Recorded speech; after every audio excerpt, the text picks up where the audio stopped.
오늘 설교 제목은 예수님의 이적 16번째 시간입니다. 열매 없는 나무를 없애신 예수님이 되겠습니다.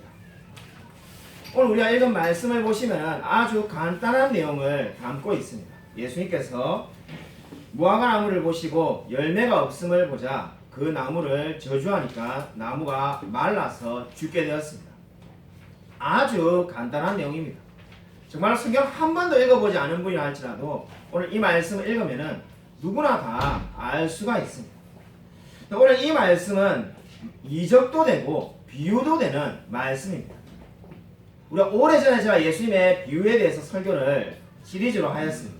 지금 이적에 대해서 말씀을 전하고 있는데 이 지금 이적은 이적도 되고 비유도 됩니다. 어떻게 이게 이적도 되고 비유가 될 수가 있는가? 비유가 될 수 있는 이유는 바로 이 지금 사건이 상징을 나타내고 있기 때문입니다. 예수님께서 무화과 나무를 말라 죽게 하신 것이 상징적인 의미가 있기 때문에 비유도 됩니다.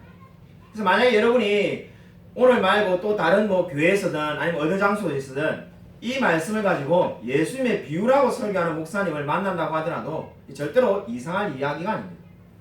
이 말씀은 이적도 되고 비유도 됩니다. 아마 어떤 분들은 오늘 이 말씀이 과연 이적인가 이런 생각이 들 수가 있습니다. 왜냐하면 우리가 이미 15번, 오늘 16번째 시간이니까요. 15번의 예수님의 이적은 다 어땠습니까? 중풍병자, 문둥병자, 손 마른 자, 38년 된 병자 다 예수님께서 살리시는 이적을 보였습니다. 근데 오늘 이 지금 이적은 살리는 이적이 아니라 죽이는 이적입니다. 이게 무슨 이적인가? 아마 이런 생각이 들 수가 있습니다. 이 말씀이 이적인 이유가 어디에 있습니까? 이 말씀이 이적인 이유는 바로 오늘 우리가 읽지 않았지만은 그 뒤에 보시면은 20절이 있습니다. 우리 20절 말씀 우리 같이 한번 한 목소리 한번 읽겠습니다. 마가복음 11장 20절 같이 한번 읽겠습니다. 네, 시작. 그들이 아침에 지나갈 때 무화과 나무가 뿌리째 마른 것을 보고. 여러분 이 예수님께서 무화과 나무에 저주를 하고 난 다음에 아침이 되고 난 다음에 가서 보니까 어떻다는 겁니까? 무화과 나무가 뿌리채 말랐다는 겁니다. 저와 여러분이 아무리 나무를 향해서 저주를 퍼붓는다고 해도 그 나무가 뿌리채 죽지 않습니다. 그렇기 때문에 지금 이 말씀이 이적이라는 겁니다. 하나님께서 이적을 일으키셨습니다. 그러니까 오늘 이 말씀은 이적도 되고 비유도 된다고 말할 수가 있겠습니다. 아주 간단한 내용을 담고 있는 이 이적은 사실 난해하기로 이루 말할 수 없는 이적이 되겠습니다. 아마 지금 여러분의 마음 가운데도 오늘 이 말씀을 아마 여러분이 만약 교회 오자마자 주보를 보시고 성경을 읽었다면은 그 읽는 순간에 벌써 의문점이 떠오를 겁니다. 과연 이게 옳은 건가 하는 생각이 계속 들 겁니다. 두 가지 점에서 오늘 이 이적을 이해하기가 굉장히 어렵습니다. 첫 번째 문제점은 바로 무화과 나무를 왜 예수님께서 저주하셨냐는 겁니다. 굳이 저주해서 말라 죽게 할 이유가 있냐는 겁니다. 두 번째 문제는 이 무화과 나무가 그 때가 아닌데 왜 예수님께서는 열매를 찾으셨냐는 문제가 있습니다. 만약에 그 때라면은 무화과 나무에 열매가 없다고 해서 예수님께서 저주하신 것이 어느 정도 이해가 됩니다. 그러나 지금 무화과 나무의 때가 아니다라고 분명히 성경의 13절에 기록되어 있습니다. 그럼 때가 아니면 열매가 없는 게 너무나 당연한 건데 그걸 왜 저주를 해서 말라 죽게 하시는가? 예수님의 성품과 인품에 문제가 있지 않은가? 오히려 이런 생각이 안 들래야 안 들 수가 없습니다. 우리가 천주교인이 아니기 때문에 여러분이 우리가 외경을 읽은 분들이 별로 없으실 건데 우리가 오래전에 우리 교회에서 제가 외경을 잠시 가르쳐 드린 적이 있습니다. 외경을 읽어보면은 예수님께서 동네 아이들과 이야기를 하다가 이렇게 마음에 들지 않고 간단히 말해서 다툰 거죠. 그래서 그 아이들에게 저주를 퍼부어가지고 아이들이 말도 못하게 하고 행동도 못하게 하는 그러한 저주를 내리는 모습이 있습니다. 우리 성경에 없고 천주교인들이 믿는 성경에 외경이라는 게 있는데 거기에 나오는 장면입니다. 마치 오늘 성경 읽으면은 그 모습이 떠오릅니다. 그래서 예수님께서 막 마음에 안 드는 거를 다 이렇게 저주하고 다니시는가 이런 생각이 들 수가 있습니다. 그러나 그렇지가 않습니다. 오늘 이 두 가지 의문에 대해서 오늘 우리가 살펴보고자 합니다. 첫 번째로 예수님께서 무화과 나무를 말라 죽게 하신 저주를 하신 이유가 어디에 있을까요? 아마 이 예수님의 행동에 의문을 품는 분이라면은 특별히 우리 현대를 살아가는 사람들이라면은 어떤 생각이 듭니까? 풀 한 포기, 나무 한 포기도 소중이라고 해서 어떤 분들은 그저 이 플라스틱을 줄인다라고 노력까지 하는데 그저 이 나무를 말라 죽게 한다. 이거 아마 상상하기 쉽지 않은 행동일 겁니다. 근데 우리가 그러한 것을 다 제쳐두고더라도 성경에 나무를 함부로 찍지 말라고 말씀이 되어 있습니다. 여러분 신명기 20장 19절 제가 프린터물에 나와 있는데 한번 읽도록 하겠습니다. 신명기 20장 19절입니다. 함께 읽겠습니다. 네, 시작. 너희가 어떤 성읍을 오랫동안 에워싸고 그 성읍을 쳐서 점령하여 할 때에도 도끼를 둘러 그곳의 나무를 찍어내지 말라. 이는 너희가 먹을 것이 될 것이니 찍지 말라들에 그들의 수목이 사람이라 너희가 어찌 그것을 에워싸느니라. 아멘. 성경에 분명히 어떻게 말씀하고 있습니까? 어느 성을 점령하려고 할 때 점령하면 다 거기에 있는 모든 것이 자기들 것인데 나무를 찍지 말라고 성경이 분명히 말씀하고 있습니다. 그 나무가 사람에게 주는 많은 유익이 있으니까 성경에 분명히 함부로 나무를 찍어서는 안 된다고 되어 있습니다. 이런 말씀도 있는데 왜 예수님은 무화과 나무를 저주했을까요? 네, 여러분 우리가 생각해야 될 게 있습니다. 이 나무를 말라 죽게 하는 것이 만약에 잘못된 거라면은 구약시대에 그 수많은 어린 양을 그저 날마다 제사장이 번제로 드린 것은 정말로 잘못된 걸 겁니다. 왜냐하면은 아무 죄도 없는 그저 어린 양들을 계속해서 매일마다 하나님께 제사를 드리지 않았습니까? 그 어떠한 성경학자도 그 어떠한 목사님도 구약시대에 수많은 동물들을 바친 것을 잘못되었다고 말하지 않습니다. 왜냐하면 구약의 제사가 무엇을 보여줍니까? 저와 여러분 바로 사람들이 하나님 앞에서 심판받아야 될 죄를 그 동물이 대신 받는 겁니다. 그 진리를 상징적으로 가르쳐주기 때문에 그것을 잘못되었다고 말하지 않습니다.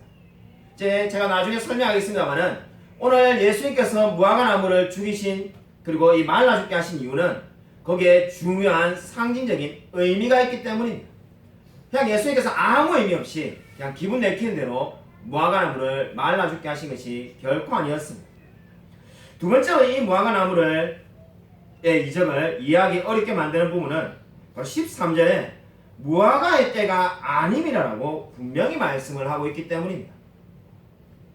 무화과가 열려야 할 때인데 무화과가 열리지 않은 것이 절대로 아닙니다.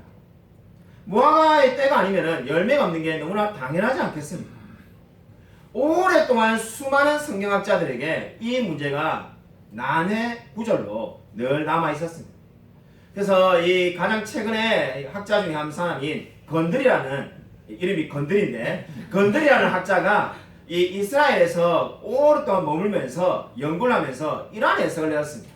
지금은 그 해석이 이제 제일 보편타당 해석을 잡고 있는데 당시에 우리가 무화과 나무를 보면은 예수님이 지금 이 6월절 바로 4월 달에 지금 여기에 찾아가서 나무에 열매를 찾고 있는데 무화과 나무의 열매는 5월에서 6월에 열려가지고 8, 9월에 수확을 한다는 겁니다. 그때 수확을 하는데 그럼 예수님이 그걸 모르시는 게 아닌데 왜 4월 달에 무화과 나무의 열매를 찾는가? 그 이유는 그 수확기 앞에도 조그마한 무화과가 열리는데 예수님이 그 작은 무화과를 찾았는데 없었기 때문에 저주하였다는 것이 지금 우리 현대 우리가 살아가는 이 시대에 가장 보편적인 이 말씀에 대한 해석이 되겠습니다. 아마 신앙생활을 오래 하신 분들은 다른 교회에서 이러한 설교를 아마 이미 들었을 겁니다. 왜냐하면 대부분의 주석들이 다 이렇게 말을 하고 있습니다. 근데 그 주석가들도 공통적으로 다 인정하는 것이 뭐냐면은 그렇게 해석을 해도 이 13절의 말씀이 풀리지가 않는다는 거죠. 만약에 그렇게 해석할 수 있으면 어떻게 이 13절 말씀이 기록되어야 됩니까? 예수님이 작은 무화과 나무 열매를 찾았는데 수확이 큰 것이 아닌 그것조차 없었더라 이렇게 돼야 되는데 13절은 분명히 어떻게 말씀합니까? 무화과의 때가 아니다라고 말합니다. 때가 아니라는 말은 열매가 없는 것이 너무나 당연하다는 거예요.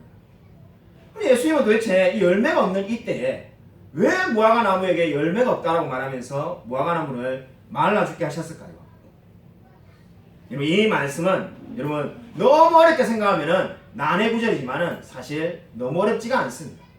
성경은 늘 성경으로 해석해야 됩니다. 성경의 앞뒤 문맥을 보면은 여러분 이 말씀을 잘 알 수가 있습니다. 제가 솔직히 그저 아까 제가 주보 때문에 당황했던 이유가 처음에 제가 마태복음으로 이 말씀을 설교하려고 했습니다. 마태복음에는 지금 이 예수의 무화과 나무를 말라 죽게 하신 사건이 앞뒤에 마치 샌드위치처럼 무슨 사건이 있습니까? 성전 청결 사건이 나와 있습니다.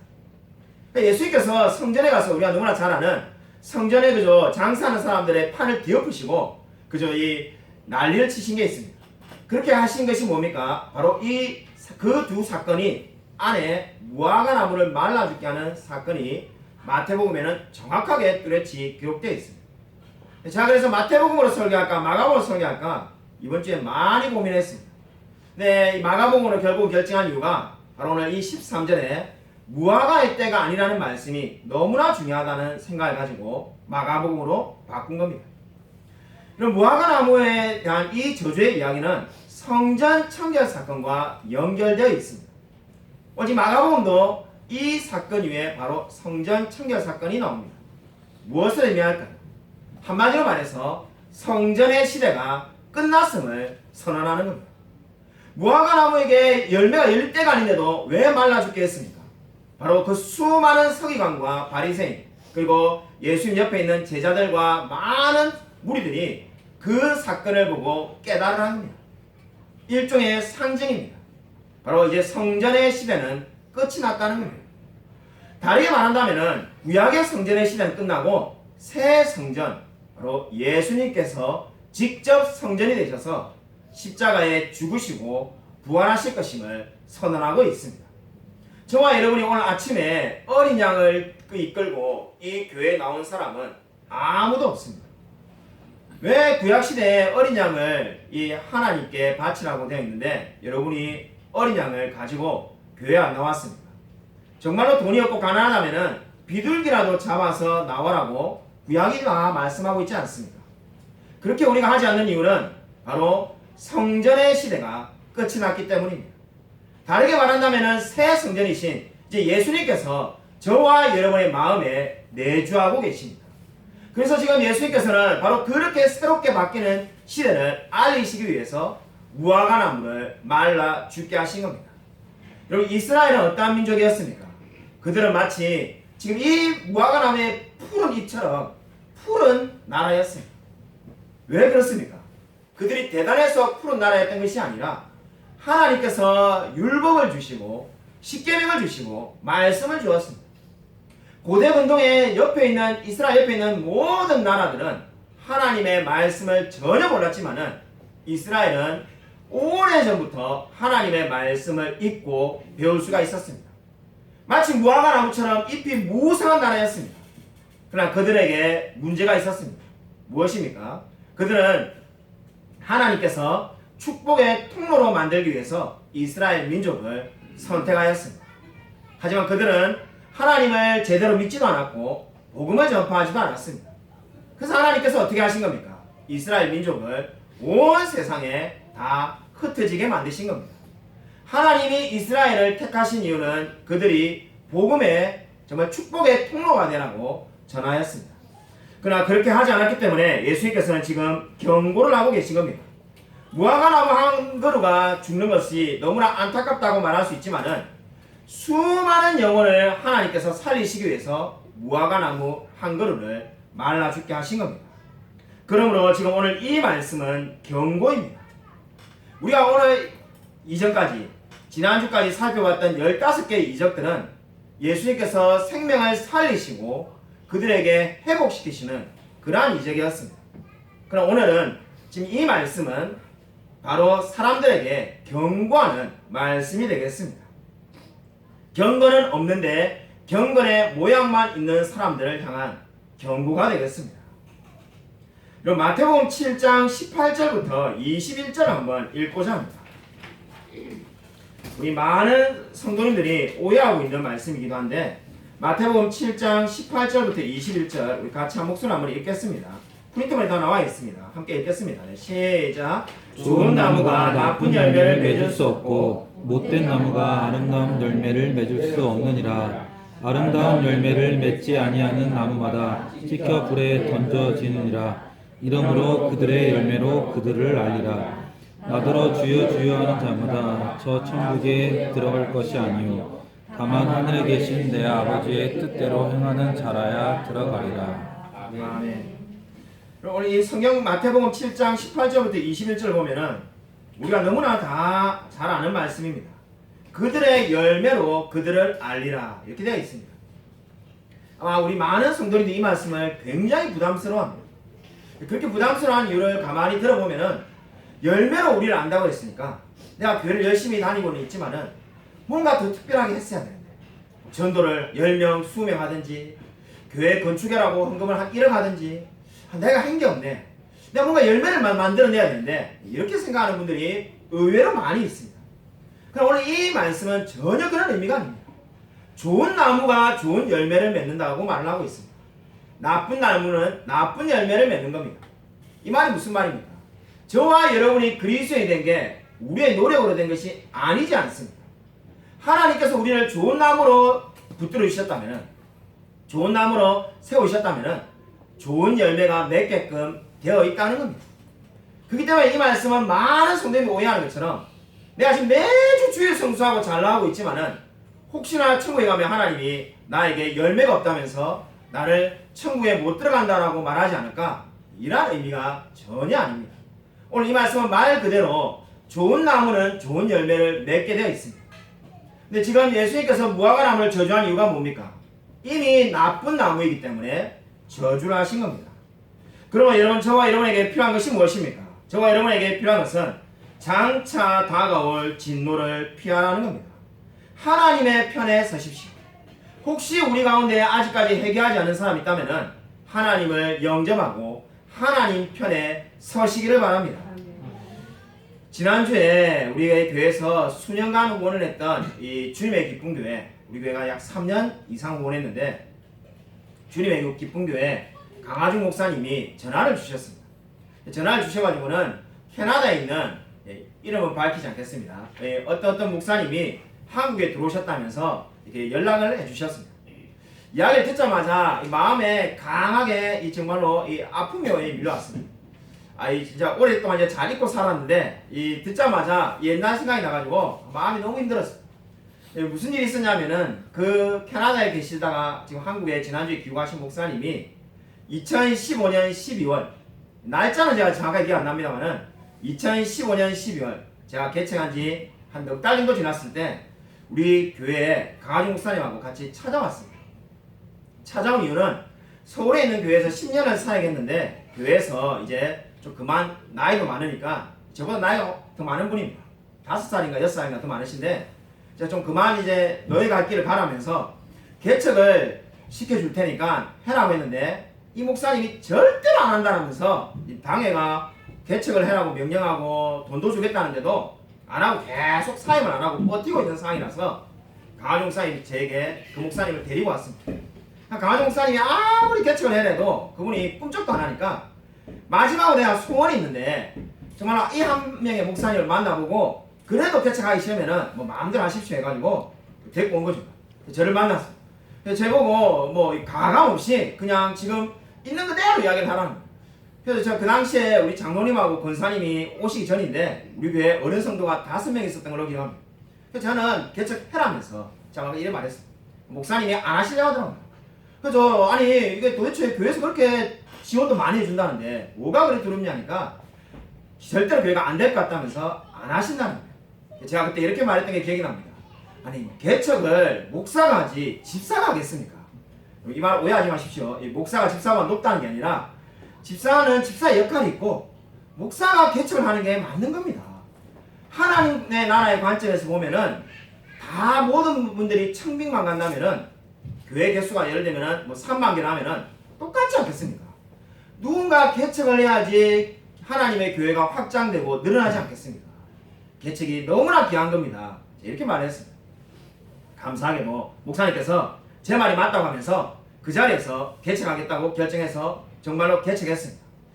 지금 제가 잘 조언해서 지금 자랑하려고 하는 게 아니라 이제 이 이야기가 이것부터 시작인데, 그 목사님이 2년도 안 돼가지고 교회를 그만두고 캐나다에 갔습니다.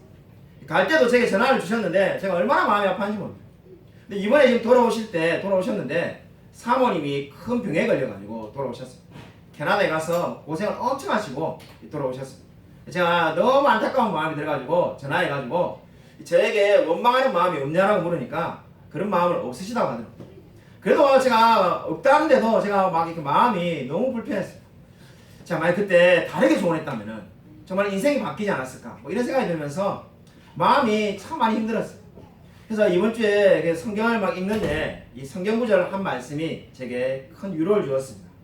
로마서 14장 23절에 이런 말씀이 있습니다. 믿음을 따라 하지 아니한 것은 다 죄니라. 믿음을 따라 하지 아니한 것이 다 죄라는 겁니다. 죄라는 것이 뭔가 나쁜 짓을 해야만이 죄가 아니라 믿음을 따라 하지 않은 모든 것이 죄라고 말합니다. 제가 이 말씀을 읽다가 이렇게 은혜를 받았습니다. 내가 그 목사님에게 그저 고통을 주려고 한 것이 아니라 정말로 믿음을 따라서 그 목사님이 하나님의 일을 해라고 조언을 한 거기 때문에 이 말씀을 거꾸로 보면 어떻습니까? 믿음을 따라하지 않은 것은 죄면은 믿음을 따라한 것은 모두 좋은 일이지 않겠습니까? 내가 그렇게 조언한 것은 그 목사님을 어려운 처지로 내몬 것이 아니라 믿음을 따라한 것이다라는 생각이 들어가지고 마음에 평안함을 찾았습니다. 여러분, 진정으로 인생을 살다 보면은 괴로운 일이 너무나 많습니다. 그죠? 저의 일만 해도 저도 힘든 일이 많은데 정말 캐나다에서 돌아오셨다는 그 목사님의 이야기 듣고 이 마음이 힘들 정도로 인생은 괴로운 일들이 너무나 많습니다. 창세기 성경 필사를 잘하고 있습니다. 이미 여러 명의 성도님들이 되었습니다. 제출해 주셨습니다. 여러분, 이제 창세기에 여러분 요셉 하면은 뭐가 떠오릅니까? 요셉 하면은 저는 이 요셉이 출세해가지고 총리가 되었다는 것이 제일 먼저 떠오릅니다. 그래서 이 형제들이 팔아서 애굽에 보냈는데 총리가 되었습니다. 근데 어느 날 제가 우리 교회에서 오래전에 예전에 인물 성경 공부를 잠깐 한 적이 있습니다. 그때 우리 성도님들하고 인물 성경 공부를 같이 몇몇 성도님하고 같이 하다가 제가 크게 은혜를 받았던 적이 있습니다. 근데 저는 이 요셉 하면은 그저 우리 보디발 장군의 아내를 그저 유혹을 물리친 것 이런 것들만 있다고 생각했는데, 그때 성경부를 같이 하다 보니까 꼼꼼하게 읽게 되고 표시를 하다 보니까 제가 그 전까지 전혀 알지 못했던 신학교에서도 배운 적이 없는 것을 깨닫게 되었습니다. 요셉의 인생 가운데 요셉이 몇 번 울었을까요? 성경은 7번 울었다고 기록되어 있습니다. 아니, 나는 평생에 지금 수십 번 울었는데 7번 울었으면 적게 울은 게 아닌가? 그렇게 생각해서는 안 됩니다. 여러분, 7이라는 숫자는 완전수입니다. 7이라는 숫자를 이렇게 7번에 맞춰서 성경이 요셉의 울음을 기록한 것은 한마디로 요셉은 인생 전체가 눈물로 가득 찬 인생이었음을 성경은 말을 하고 있는 겁니다. 그 7번이 언제였을까요? 구덩이에 던져졌을 때, 형제들이 애굽에 팔려고 구덩이에 던져졌을 때 요셉이 울었습니다. 그리고 형들이 서로 자신들의 죄를 자백하는 것을 볼 때 요셉은 울었습니다.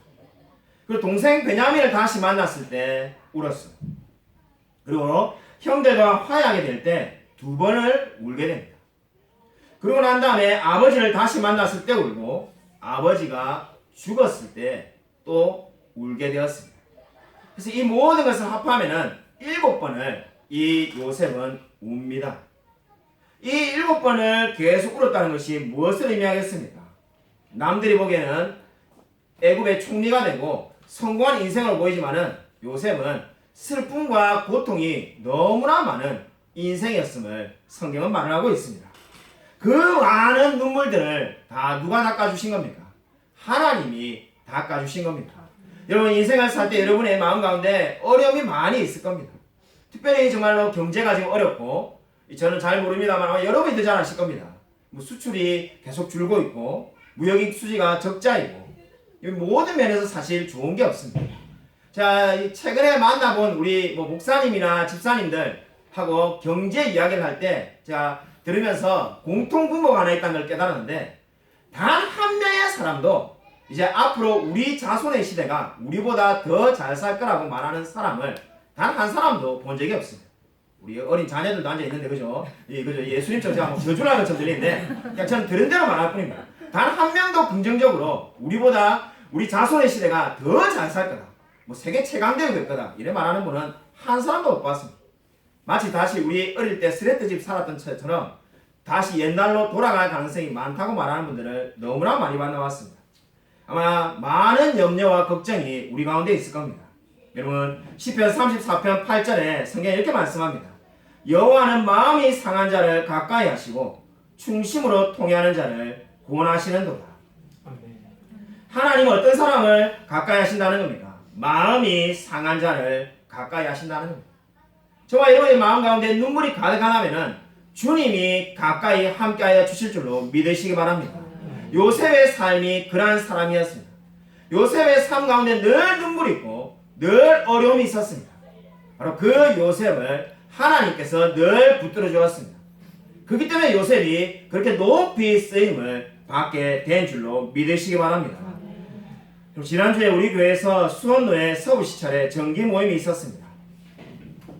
정기 모임에 참석하고 제가 깜짝 놀란 것이, 제보다 선배인 목사님이 세 분인가? 네 분? 세 명밖에 안 된 것 같습니다. 이제 이 서울시찰의 목사님이 19명이 모였는데, 우리 교회에.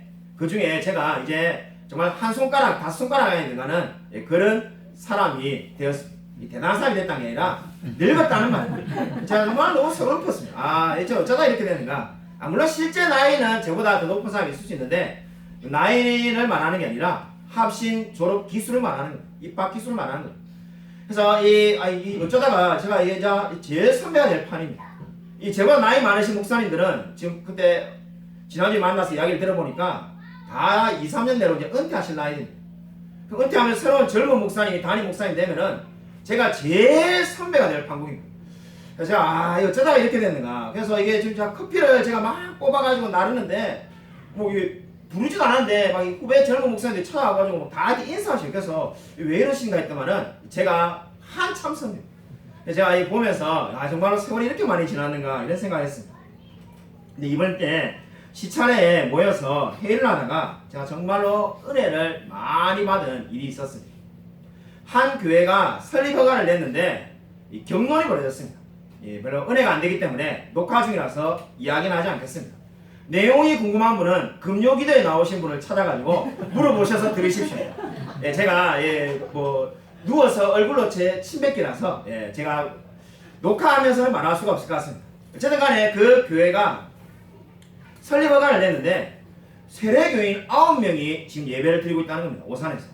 그래서 제가 보니까 귀하다 이랬는데 반대하는 목사님들이 많았습니다. 반대하는 목사님들의 주장이 뭐냐면은, 교회 우리 이 원칙을 보면은 이 교회 그 세부 규칙이 있는데, 교단에 무슨 규칙이냐면은 교회 설립 허가를 받으려면은 세례 교인이 15명이 있어야 된다는 겁니다. 물론 그 규칙은 이 합신을 졸업한 목사님이라면 다 알고 있습니다. 저도 그 설립할 때, 우리 교회 설립할 때 이미 그 규칙이 있었습니다. 근데 그때는 아무도 그걸 타당한 사람이 없어가지고 정말 우리 교인이 아무도 없을 때도 감사하게 처음부터 교회로 설립 허가를 받고 설립 예배를 드렸습니다. 근데 모든 분들이 계속 그거를 가지고 이야기를 해가지고 결국은 교회 설립 허가가 1년간 유보가 되었습니다. 그래서 제가 앉아서 들으면서 얼마나 감사했는지 모릅니다. 똑같이 적용하면은 아마 우리 교회는 불과 몇 년 전에 그죠? 아마 설립 예배 드렸을 겁니다. 7년 전에 드린 게 아니라 그래서 전혀 우리는 세례교인이 없었는데도 감사하게 정말로 하나님께서 역사하셨구나 그런 생각이 들었습니다. 자, 그래서 그 사실을 알고 있으니까 제가 손을 들어가지고 우리 교회는 아무도 없는데도 설립 허가를 해주셨는데요, 이렇게 말을 하니까 다른 분들이 막 동요하지 않고 결국은 반대를 해가지고 그 교회가 설립이 되지 않았습니다. 자, 참 그래서 이 생각을 하면서 이번 주에 찾아보면은 감사할 일이 너무나 많다는 것을 알게 되었습니다. 정말 늘 그냥 당연한 것처럼 생각하는 것도 감사할 일이 정말로 많구나는 생각을 가지게 됩니다. 여러분, 인생이 정말로 너무나 짧습니다. 제가 이 설교 때 하도 그저 어느 분들이 돌아가셨습니다 이런 이야기를 너무 많이 해가지고 가급적이면 안 하고 싶은데, 지난주에도 이 창원에 사시는 우리 어머니가 전화 와가지고 누구누구 권사님 기억이 안 나느냐 이렇게 말해가지고 기억이 나셔야 되니까, 이 나이가 이제 그 75세 정도 되는데 갑자기 뇌출로 쓰러지셨다는 겁니다. 건강관리에 너무 관심이 많고 늘 골프 치러 다니시고 돈도 많으신데 갑자기 쓰러지셨는데 지금까지 의식이 없습니다. 그래서 우리 어머니가 하시는 말씀이, 정말로 하나님이 부르시면은 그죠, 이게 안 갈 수 있는 사람은 아무도 없다는 것을 다시 한번 생각하게 되었습니다. 인생이 너무나 짧고 정말 누가 먼저 하나님께 부르심을 받을런지 모릅니다. 여러분, 오늘 성경은 저와 여러분에게 무엇을 말하고 있습니까? 마지막 때가 있음을 강조하고 있습니다. 하나님 앞에 우리가 심판받을 때가 있음을 말씀하고 있습니다. 예수님께서 특별히 진노로 이적을 보여주었습니다. 소요리 문답을 공부하는 분들은 다 알 겁니다. 늘 부정적인 명령 가운데 긍정적인 명령이 안에 감춰져 있습니다. 살인하지 말라는 말씀에는 인간을 사랑하라는 말씀이 함께 있는 거고, 그죠? 이 도덕질하지 말라는 말씀에는 재물을 잘 사용하라는 말씀이 이미 포함되어 있다라고 제가 말씀을 해드렸습니다. 오늘 이 지금 부정적으로 보여지는, 그저 무서워 보이는 이 진노의 말씀 가운데 어떠한 말씀이 포함되어 있을까요? 하나님께서는 그 모든 능력을 필요로 하는 일들에 대해서 하나님의 백성을 부르셨습니다. 하나님은 진공 속에서, 아무 공기가 없는 속에서 홀로 일하시는 분이 아닙니다. 하나님은 저와 여러분을 부르셔서 그 하나님의 능력을 나타내고자 하십니다. 그렇기 때문에 저와 여러분 오늘 이 사실을 기억하시기 바랍니다. 하나님께서 만약에 정말로 사람들이 필요 없었다면 이 이적을 일으키지도 않았을 겁니다. 근데 사람들로 하여금 하나님을 믿게 하고자 하는 마음에서 그들의 마음을 돌이키게 하기 위해서 이 이적을 베푸신 겁니다. 여러분, 이 이적을 보고 그냥 정말로 무섭다는 생각 많은 분은 정말로 이 말씀의 의미를 잘 이해하지 못한 겁니다. 여러분, 하나님께서 무화과나무를 말라 죽게 하실 수 있다면 무엇도 할 수 있겠습니까? 살리실 수도 있습니다. 민수기 17장을 보십시오. 집에 가서 한번 민수기 17장을 꼭 읽어보시기 바랍니다. 12개의 지팡이가 나옵니다. 근데 그 지팡이 가운데 아론의 지팡이가 어떻게 됩니까? 싹이 납니다. 그리고 꽃이 핍니다. 살구 열매가 맺혔습니다. 여러분, 오늘부터 집에 가셔가지고 지팡이에다가 물을 한번 주고 이 화분처럼 한번 정성스럽게 갖고 보십시오. 백날 천날 지나가도 썩기만 하지 싹이 나지 않습니다. 그 말씀이 무엇을 의미하겠습니까? 하나님의 은혜가 있으면은 지팡이에도 싹이 난다는 겁니다. 오늘 무화과나무가 왜 저주를 받아 죽을 수밖에 없었습니까? 은혜가 없었기 때문입니다. 은혜가 있으면은 지팡이도 싹이 나고 꽃이 피고 열매를 맺습니다. 오늘 이 말씀이 저와 여러분에게 주는 가장 중요한 영적인 요인이 뭡니까? 하나님의 은혜를 사모하십시오. 은혜를 사모한다면은, 하나님의 은혜가 우리에게 임한다면은 마른 뼈도 반드시 살아날 줄로 믿습니다. 여러분, 저와 여러분이 얼마나 연약한 사람인지 이것은 중요하지 않습니다. 우리 교회가 얼마나 적은 숫자가 모여 있는지 이건 역시 중요하지 않습니다. 우리가 정말 돈이 없든지 이런 것은 다 중요하지 않습니다. 중요한 것은 우리 가운데 하나님의 은혜가 있느냐는 겁니다. 우리 가운데 하나님의 은혜가 없다면 우리는 무화과 나무처럼 결국은 말라 죽게 될 겁니다. 그러나 하나님의 은혜가 임하신다면 아론의 지팡이처럼 싹이 나고 꽃이 피고 열매를 맺어서 풍성하게 수많은 영혼들을 변화시키는 그런 사람으로 사용될 줄로 믿습니다. 여러분, 진정으로 이 놀라운 하나님을 믿으시기 바랍니다. 아무쪼록 이 동일한 하나님께서 우리와 늘 함께하고 있음을 믿으며 하나님께 늘 감사하며 살아가는 저와 우리 모든 성도님이 되시기를 주님의 이름으로 간절히 축원드립니다. 오늘 이 시간에 말씀을 생각하면서 한번 통성을 기도하겠습니다. 하나님, 진정 우리 마음 가운데 하나님께서 정말 지팡이 가운데도 싹이 나고 잎이 피고 열매를 맺게 하신 것처럼 정말 우리의 삶 가운데, 그리고 우리 교회 가운데 정말 주님께서 놀라운 이적의 역사를 보여달라고, 하나님께서 함께 해달라고 이 시간 한번 주여 한번 크게 외치고 간절히 통성 기도하겠습니다. 주여, 하나님 감사드립니다. 하나님께서 은혜 베풀어 주셔서 정말 주님 주님 의지하며 살아갈 수 있게 되기를 소원합니다. 하나님 아버지 역사하여 주셔서